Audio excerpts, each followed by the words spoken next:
Howdy, and welcome to the Highline Herd podcast, where stories ride strong and the bond between folks and their horses runs deep. Each Sunday, we're talking everything from trail tips and tack to good old horse sense and the people who live it every day. Keep up with the herd by following us over on Instagram at the Highline Herd and swinging by our website at thehighlineherd.com. Now, let's ride into today's episode.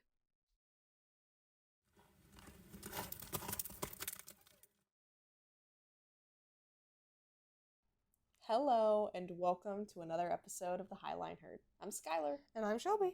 And today we're going to be talking about horses and their personalities. Because would you guess it, horses have a bunch of different personalities, just like people do.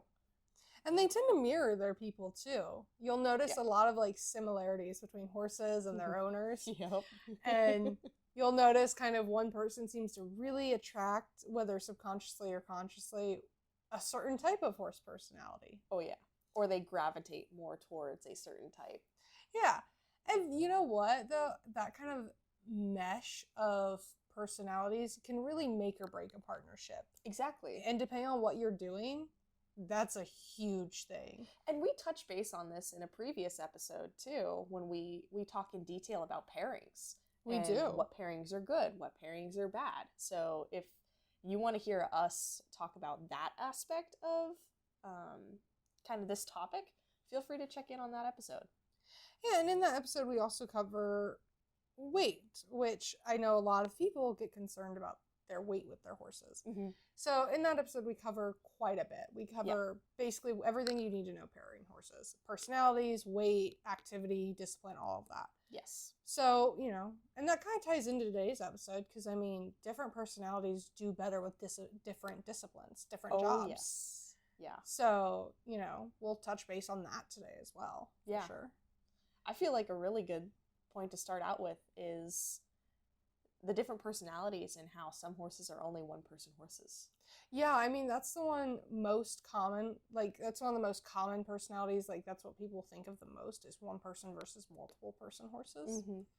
And some horses truly are dead set one person horses. Oh, yeah. Perfect example. My horse Willie.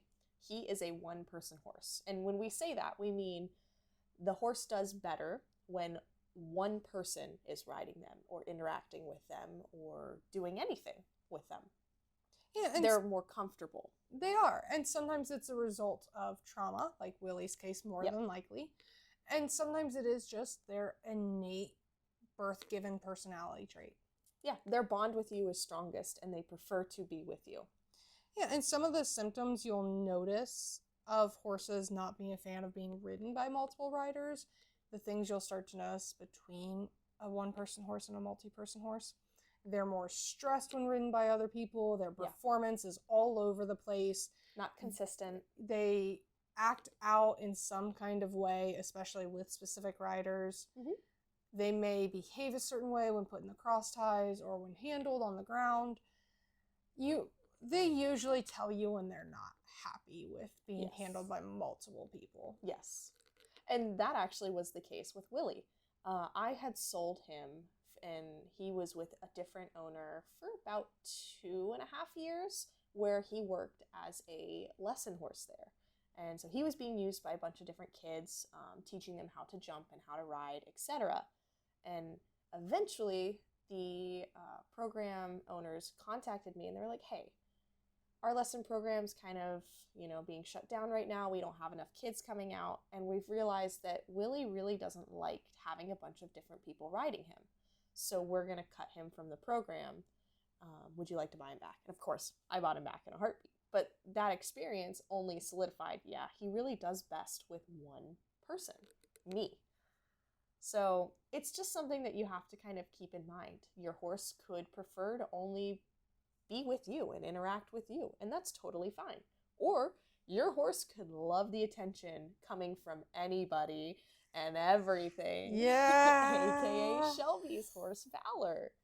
Yeah, Valor is, he's basically like a golden retriever. He has to be in the middle of every conversation. If you are standing near him and not acknowledging him, he will kind of put his head in your space. he knows better. He's not going to like head bump people. He's not going to headbutt you or knock you over. But he is going to put his head in your face and in your bubble and kind of be like, yeah. I'm yeah. here. Don't forget about me. Yeah. And he likes giving lessons. He loves little kids. I've used him for lessons. I had to be off of riding for 2 weeks. So I made a deal. I sent him to a therapy program for 10 days because I was like, I can't ride him, but he needs to stay and work. Mm-hmm. And for 10 days, he helped out at a therapy program, and he loves it. He thrives off of the attention, whether you're grooming or riding, and he just wants everybody to be happy. He really does. Yeah. But, you know, that's the difference, right? Is Willie's kind of a one-person horse.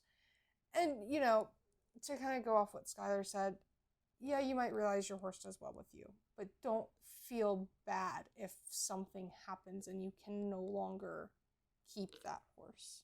Yeah.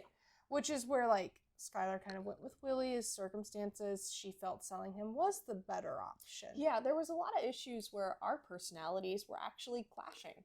We weren't on the same page anymore, and I didn't know what to do to mend our relationship together.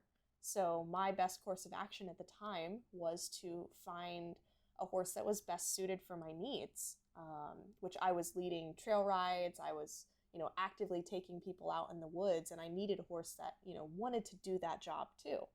And Willie he told me he had enough with it. So at that time, I was like, yeah, we'll just go ahead and sell him. And the farm he went to was amazing. The people were amazing. He was 15 minutes away from my home, so I can go and see him anytime I wanted to. And I knew that he was being well loved and well taken care of. That wasn't part of the worry. It was just, you know, he wasn't part of the picture for so long. Yeah, and like you said, there's no shame to it. Things happen. Mm-hmm. And, you know, having a kind of one-person horse the way I do right now is a recommendation I would make to anybody who has a one-person horse. If circumstances come up where you may have to sell them and you know they've bonded to you, make that horse's transition easier and make the next owner's life easier, and do a lease to buy situation. Yeah. Give them the opportunity to bond with the horse, and just a more of a transitional period than okay, bye. Like, I'm never going to see you again. Right. Like, Valor handles that kind of change well. The dude loves everybody. He's like, okay. Yeah, if you give him a bag of hay, he's like, okay, yeah, sure, I'll do it. He just goes along for the ride. He'll load anything. Anybody can load him. Yeah. Like, honestly, of my horses, he'd be the easiest to steal because he'd just be like, oh, we're going on a ride now. Yay! Especially if it was a man. Valor loves men. If you can't tell by us vocalizing his voice, you know, that's his personality. It is. It really is. Like, if you believe in the whirl theory, his is like dead center and then a little bit above his eyes. So he's supposed to be like super trainable and forgiving and intelligent, but he doesn't act intelligent. Yeah. Like, he's not stupid, but he's kind of dumb. That's the best way to put it. He's just not aware of a lot that's going on. And I think he just doesn't care to be aware. He feels like that's too much energy, and it just is not worth it. I think that's the draft in him. Yeah. Hey, I'm not complaining. I'll always take the draft over some of those line-bred quarter horses. But that's also a good point, is like different breeds have different temperaments and different they tend to veer differently one way or another. Like, drafts are pretty well known for being a more stoic breed, a more kind breed, a more forgiving. Yeah. Whereas like horses like Arabians are known for being super sensitive and really hot and having a lot of personality and a lot of opinions. Yes. And, you know, that's kind of where, like, we sit with Willie sometimes, is we sit there and we go kind of back and forth about what his breeds are. Yeah. Whatever he has in him is definitely a more sensitive breed. Oh, 100%. So, you know, he is ready to go at a moment's notice. Like, you sit right and you give him the vocal cue and he is gone. Yeah. And, you know, that kind of also leads us into the different personality traits of, you know, trail horses. Valor is your brave, willing, he'll do whatever you ask him kind of trail horse, but he's not going to be stupid. He's not going to rush. he's gonna try it. He's gonna do his best, but he's just gonna kind of plod along. Yeah. Willie's the trail horse you take if you want a willing trail horse. Mhm. I wouldn't necessarily say brave because there are some things out there that Willie gets a little squirrely about. Oh yeah. But he's willing. He'll try his best. Yeah, if you have the confidence, he'll feed off of you entirely. And see, I think that was the thing is like, that's the other thing is you get horses with very confident personalities like Valor. Mhm. Valor doesn't care if his rider's nervous. Yeah. He really doesn't. He knows his job. He's fine. He's going to ignore the rider at that point. Mhm. And he's just going to look for whoever's most confident, whether it's another horse or another human, or he'll just step in and take over. Mhm. Willie is not that. Yeah. Willie is, so you talk about horses, partnership horses versus leadership horses. Willie's a partnership horse. Not really. I don't No, agree with you sorry, there. leadership. Yeah. He's a leadership horse. Yeah. He wants a leader. Yeah. He wants someone to tell him what to do and how to do it and guide him through it. Valor's a partnership horse where you can kind of let him be independent or you can take over. It goes both ways. I can see where you could imagine that, but I honestly have to disagree with you on that. Really? Willie, so when I led him in the trails, and this just goes like every personality is different, and it always changes. Too. It can change. It absolutely can. And, depending on the situation too, it can change. If the horse Mhm. is in a situation they know, they might become a more confident personality. Oh yeah. But if you put them in a new situation, they might lose all of that. Yeah. At first, when I moved to start my work at this horseman's campground and like lead trail rides and stuff like that, he wasn't as confident because he didn't know the terrain, he didn't know the area. It was all new to him, just like it was new to me. And I didn't have that confidence either. So over time, with the years that we were there, this horse knew all of the trails. He knew all of the little spots that I'd like to just hop off the trail and just go up a little bit and then go back to the trail. Like, he knew it all. And he was so confident in what he was doing to the point where, like, he had no problem leading the trail rides, and all the other horses were just either moseying along or they were all amped up. It didn't matter.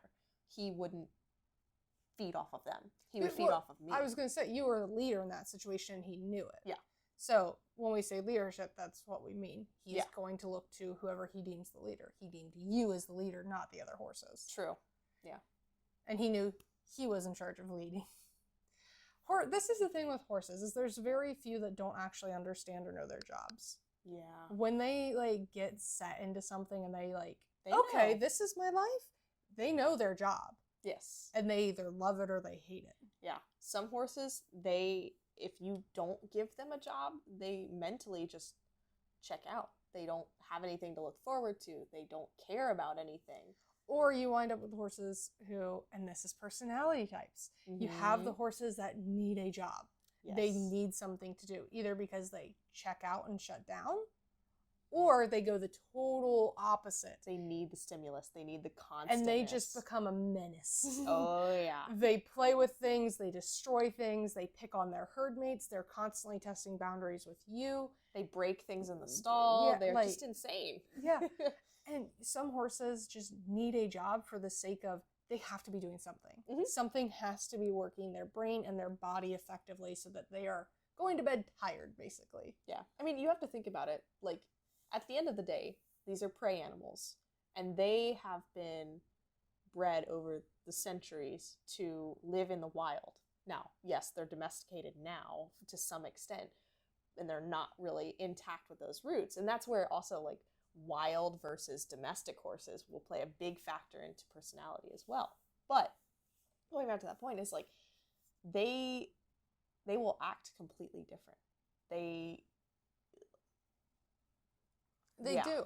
I have one in my barn, and he's not a bad horse. Mm-mm. He's very sweet. But when his mom doesn't come out and mess with him or groom him, or when I don't really do anything with him, if he doesn't get a lot of turnout with his herd mates, he just becomes, oh my gosh. a nightmare. He really does, though. He tests Yeah. boundaries. He flips attitude at every opportunity. Oh gosh. He doesn't want to listen. He presses on the chains. I've never had a horse test chains and gates like this one does when he gets upset about something. Mm-hmm. And he just, if he doesn't have something to do, if he's not being stimulated, if he's not playing with his herd mates, if he just starts testing everything. Losing it. Yeah. He's like, are you actually going to make me stand still? Are you actually going to feed me last? Can I scare you into maybe doing something? No, you can't scare me. I'm just going to get annoyed at you and tie you to the trailer. Yeah. Like, chill. But some horses are just like that. If they don't get the attention they're used to, if they don't get the job they're used to, they don't do well. Yeah. And I mean, that's a big reason why, like, thoroughbreds, like off-the-track thoroughbreds, people will struggle getting them in and restarting them because they fail to consider these horses are coming from an environment where they had every second of the day was scheduled. Yeah. Like when they ate, when they trained, when they got turned out, when they were handled. Their lives were on a military level regiment, and you just strip that away. Yeah. Any horse is going to collapse under that kind of change. Person yeah. collapse under a change like that. Well, I mean, look at people who go in the military and then get out. People who go to prison and get out. People who get, they struggle with the adaptation back to civilian life because that structure's gone. Yeah. And that's the thing is some horses thrive off of structure. They need to know what every second of every day is. Yeah. And so when you're looking at a horse and you're thinking, oh, I might want this one, consider how it's been living. Yes. It's a great way, and we talk about this in other episodes too, of like when you look for a horse or interested in purchasing a horse, take a closer look at the boarding facility, the barn it's at, etc., the owners, how are they like, what's their regiment? How's the job? Yeah. Yeah. Because a horse that's used to being worked every single day and maybe rode 4 to 5 hours every single day, and you suddenly want to turn him into you ride for maybe an hour 2 or 3 times a week, that's not going to always go so well. No. And, some personalities, like Valor, is what I would consider a more resilient personality to change. If you want to step up his workload, he's pretty flexible to it. If you take down his workload, he's pretty adjustable to it. But a horse like Willie may not be as flexible on that kind of change. He likes the regiment. He likes the schedule to be followed. Yeah. But every horse is different. That's where the personalities come in. You get the horses that they're basically drill sergeants. You gave them a job, you gave them a regiment, and either you stick to it or you're going to have problems. Yeah. Like, there's going to be trouble. Yeah. And that's just what you have to think about when you're thinking about different horse personalities, the horses in your barn, the horses you may get, the horses you handle on a daily basis if you don't own, the lesson horses you ride. Like, think about all the different personalities you see in a lesson barn. You have horses like Valor who are very forgiving and willing and multiple person horses. Oh, yeah. And then you get like finished show horses. They're used to be ridden by the trainer all the time. They're used to be ridden by an experienced rider. They don't have patience for beginners. No, they don't. And when you put a beginner on them, they're like, get this person off of me. Yeah. And, you wind up with horses that get so used to their job, you change it, they have an attitude about it.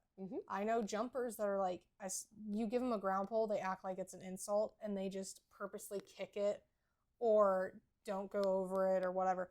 Or they'll go way too far over it. They're like, this is what I want to do. And then you give them a proper jump, and they're like, oh, yes, look how pretty I am now. Better. Yeah. Thank you. They turn into an angel.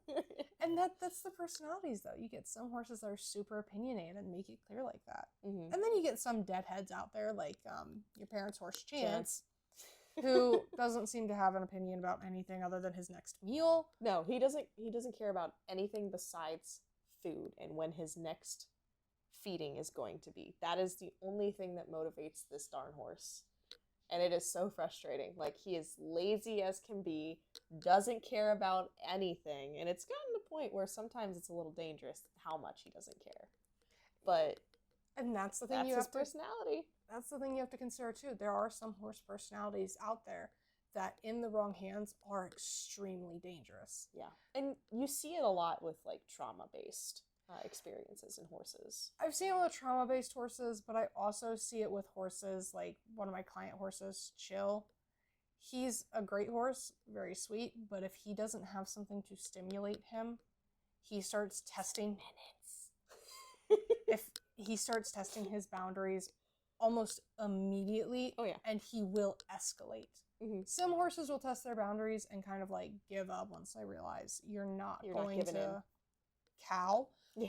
But he will escalate and escalate until he realizes like he's not going to win. But he's been allowed to do that to the point where he is now dangerous to himself and people when he gets to that point. Mm-hmm. And as a horse person, whether you're taking lessons, leasing, or you're owning your own horse, when you're looking at personalities that like to test because they need a job, they need something to do, you have to consider your own comfort level and confidence. Oh, yeah. Because a horse like Chill does not scare me.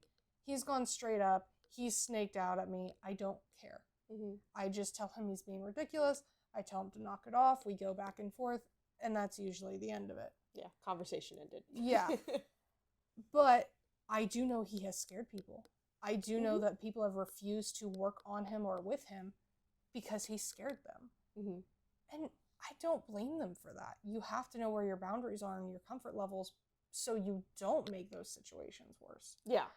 Oh, yeah, yeah. So understand, when you have a horse that likes to test boundaries, whether they're proud cut, whether they've never had a boundary in their life, or they just have to have something to do, Mm-hmm.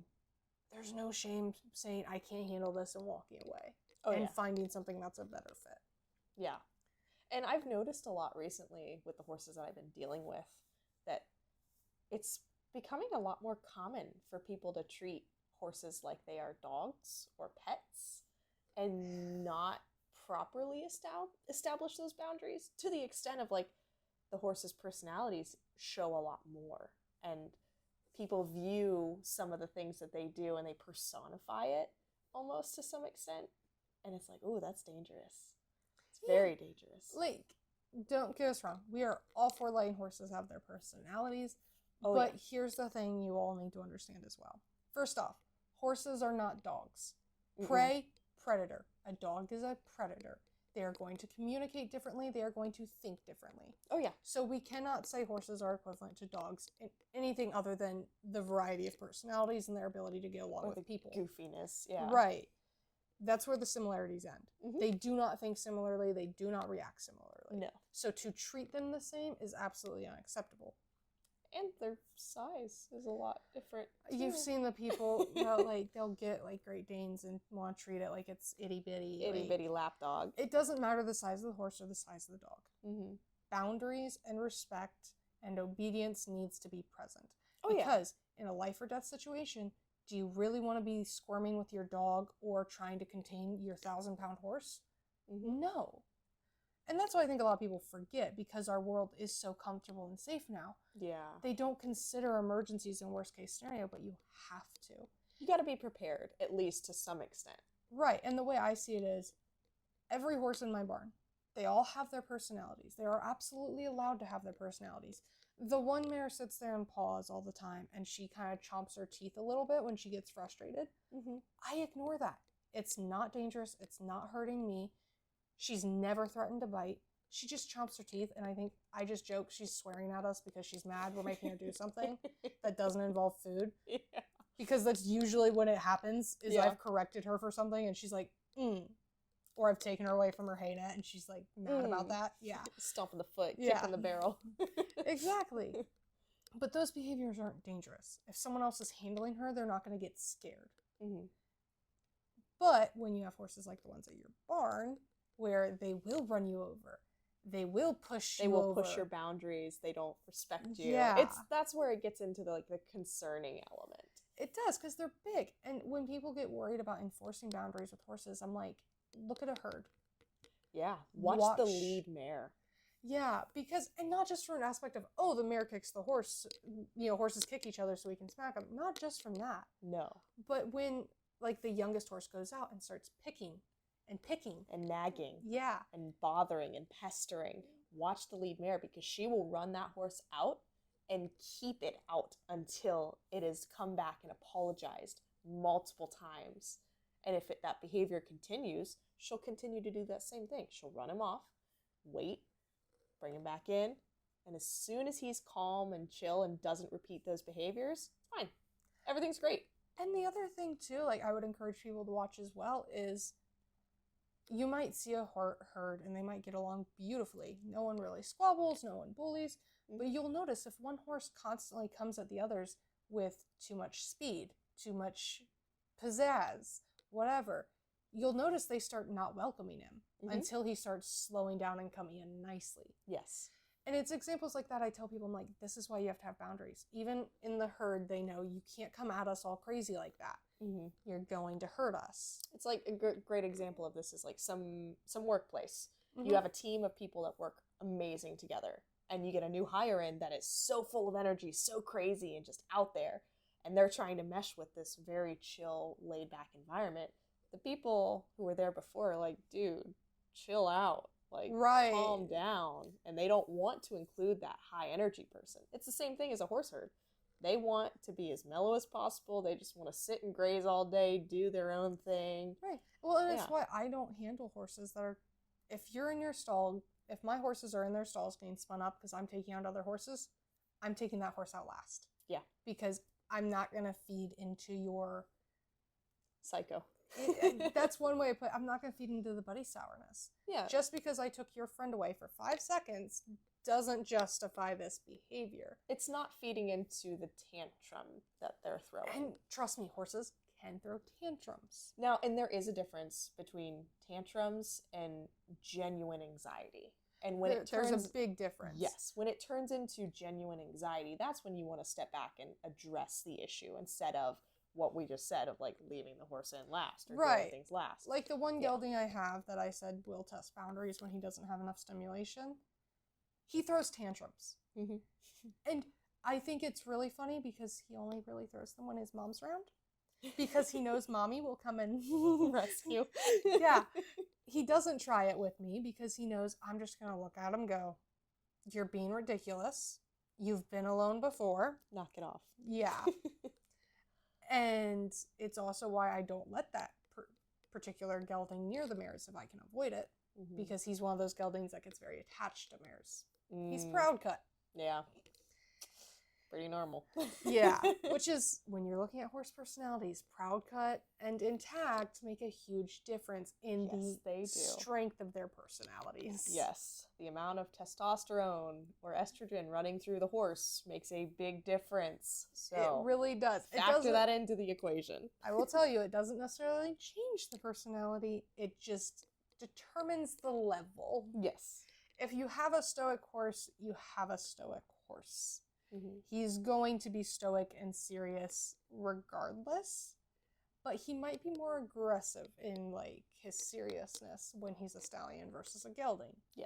If you have a playful horse, he might be lightly playful as a gelding, but if he's intact, he's gonna do what stallions do and throw all 1,000 pounds of himself around when he plays. Yeah. There's actually a horse at my barn that they were like, yeah, no, he's been gelded ever since he was a baby. We gelded him first thing because we didn't want him to be a stud. And I swear, this horse seems like maybe they didn't get everything because he acts like a stallion. He throws his entire weight around, destroys everything.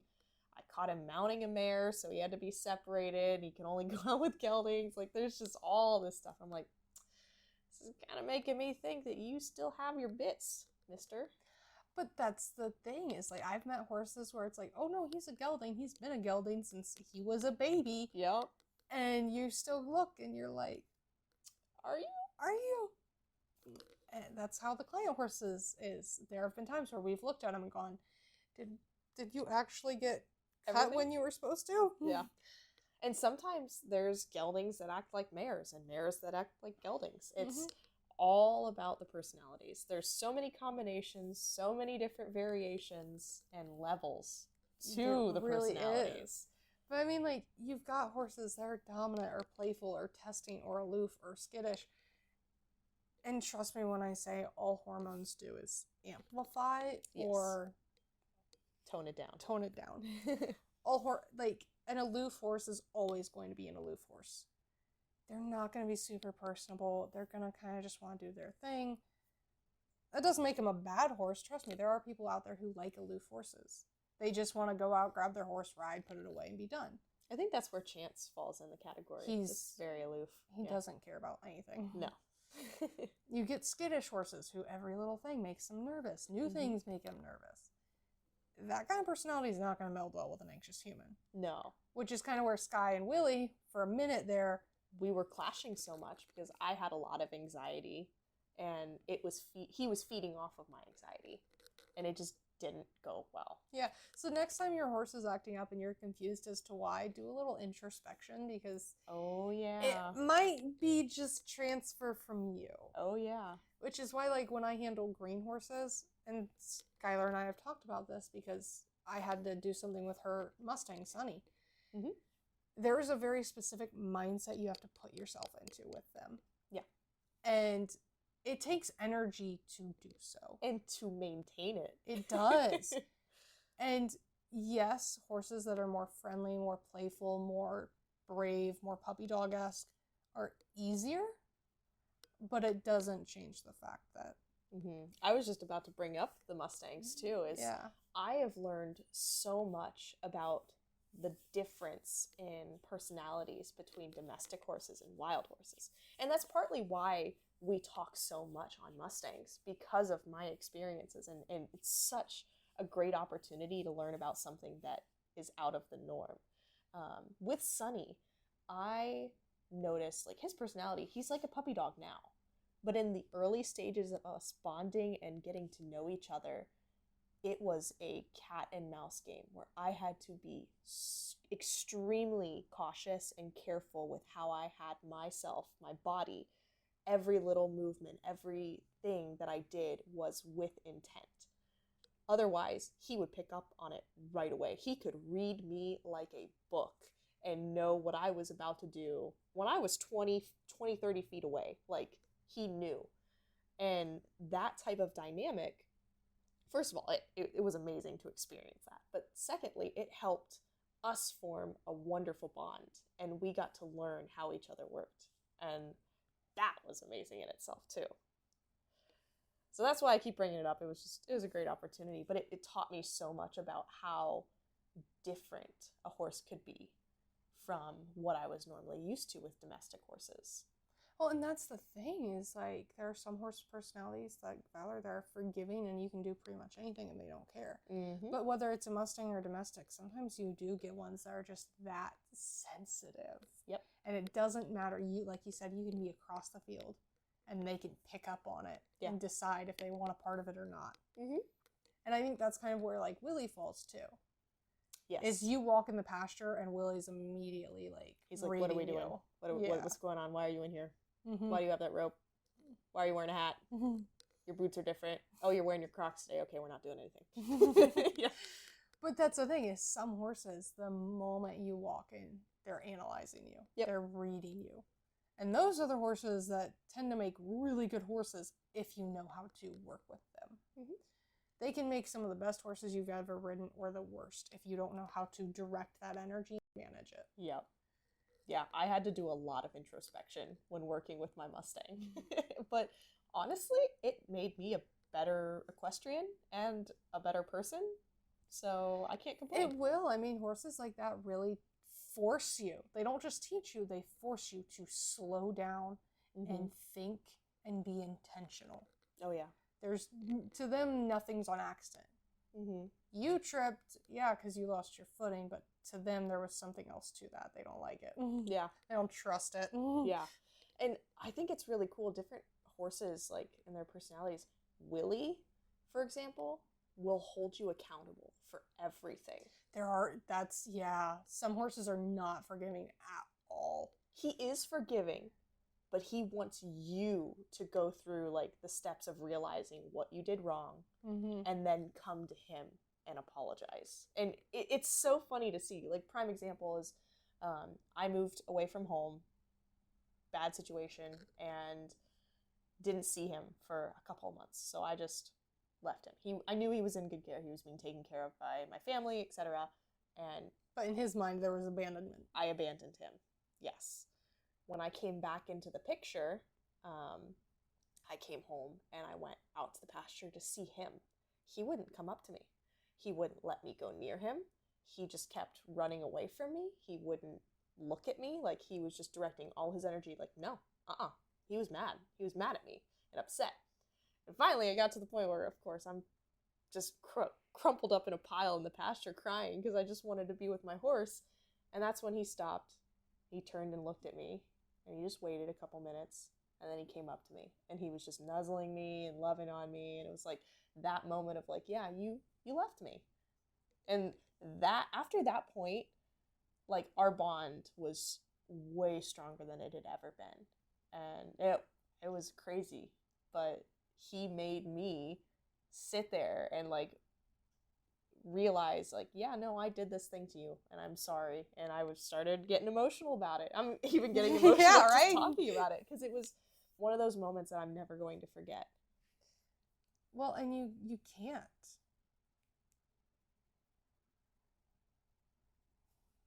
You can't forget about it because horses like that are what make you a better horse person.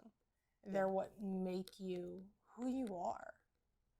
I mean, for as forgiving as Valor and my past project horse were, I got my work cut out for me with this newest project horse, Remedy, because he's similar to Willie in that he's not trusting. He doesn't just trust random people. He's not one of those horses that's going to willingly come up and greet you. Mm-hmm. If you go out in the field, catching him's a game.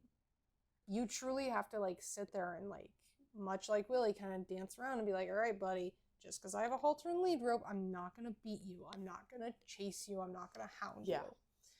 And horses like that, they make you so much more aware. Oh, yeah. They hold you accountable. They make you aware. And they teach you so much about the amazing creatures that they are. And the amount of patience those kinds of horses give you. Yeah. Like, that has been my biggest takeaway from working with Remedy is you have to slow down and let them make the decision. Mm-hmm. Like, Valor, you can kind of, he's a puppy dog. He's happy to be included, and you can kind of force him along and make him do anything because he's just happy to be there. Oh, yeah. He just thinks it's a grand old time and everybody's there to love him. Yeah. But that's not how Remedy is. Mm-mm. Like, that's not it at all. Remedy has to analyze and think about it. And if he doesn't like it, you're not going to be in question about it. It's going to be very obvious. Yes. And, you know, when I first got him, he doesn't forget either. When I first got him, his burns were so severe, I had to apply medicine to him. And he still is like, does not want me near his face. Mm-hmm. If I give him the opportunity, he turns his face away from me. No, thank you. Yeah. He'll put his head into me, but if I reach for his head, he immediately moves it away because he doesn't forget. And when you're looking at horses to purchase, horses to lease, when you're looking at a barn to take lessons from, consider their horses. Do they have a barn full of Valors? Great, you're gonna have fun. Do they have Remedy and Willie? You might want to slow down and think, can you mentally handle that load of energy or not? Yeah. So, it's a lot to cover. It's almost too much to cover because we can't list every different personality trait or type, but there's so many. And I think part of being a good equestrian is just, or being a good horseman is just knowing what you can handle and what you can't. Yes. Being self-aware and taking accountability. Yep. Because I will sit here and say, I don't want an Arabian. I don't want a horse that's that hot and that sensitive and high-strung and anxious. Yeah. Whereas, like, you don't want a horse that's always in your grill, that's always looking to you for something. Yeah. No. So, yeah. We hope that you enjoyed this week's episode about horse personalities. Feel free to share your horse's personality, what things that you enjoy about your horse, or anything that you've taken away from this episode. This might honestly be a topic we come back to, too, much like blanketing, because there's so much to cover. About. Yeah. Yeah. All right. So we will see you next week. We hope you enjoyed this week's topic. Join us for new episodes every Sunday. And to keep up with the herd, be sure to follow us on Instagram at The Highline Herd and visit our website at thehighlineherd.com. We hope you enjoy the show. See you next week.